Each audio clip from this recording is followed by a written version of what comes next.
Hello again. Now, for chapter 2, I introduce you to some of the mental gymnastics that I use to develop my memory.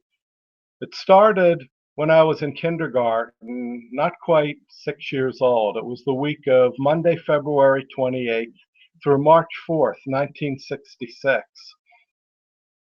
And I was sick with the chicken pox, too sick to be even up playing with toys.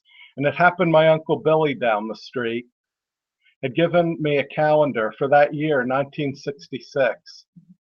So while it's no great honor or anything different for a 5-year-old to know the primetime TV lineup of his year each night, what I did was I looked at each square all through the year on the calendar and created a mental picture as long as played the coming on song in my head for the shows that were on each night. There was Batman, there was Flipper, there was The Wonderful World of Disney.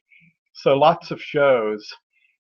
And so that's one way that I remembered it. By the end of that week, I realized that I had the entire year 1966 memorized as far as like what day of the week each date fell on or would fall on.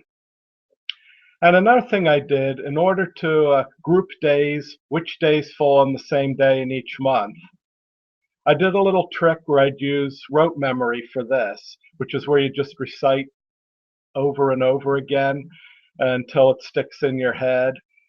I would do it starting with any number from 1 to 7 and go 7 plus until the end of the month. So 1 through 31. Like for 1, it would be 1, 8, 15, 22, 29.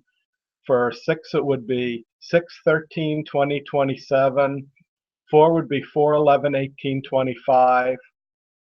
Now, years ago, my sister Jennifer worked for the Cable Guide, and one time she told me that they use the same trick to figure out the days of the week and the month because it was important for them, according to put in which shows were going to be on which days.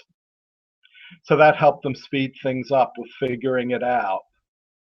And I also used a lot of imaginative techniques to connect things with each other. For example, one time in kindergarten in our weekly readers, we had a picture of a row of burros, these small donkeys, and the teacher told us that burros take all the animals' food, so then the other animals have to make more. So I pictured in my head a giraffe with a can opener quickly and frantically opening up a can of beans and wolfing them down and thinking to himself, I pictured a thought balloon like you see in the comics. It goes, I better hurry up and wolf this down before Billy Burrow comes back and takes it from me.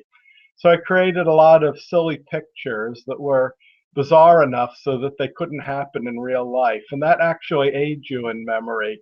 Create pictures that are too bizarre so that they couldn't really happen.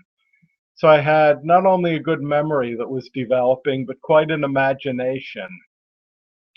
Another part of what I did was as each day went by, beginning that week in 1966, all day long I made mental notes of what day it was. So really, like I would experience the event or the weather or hear something on the news, and I would quickly say to myself which day it is.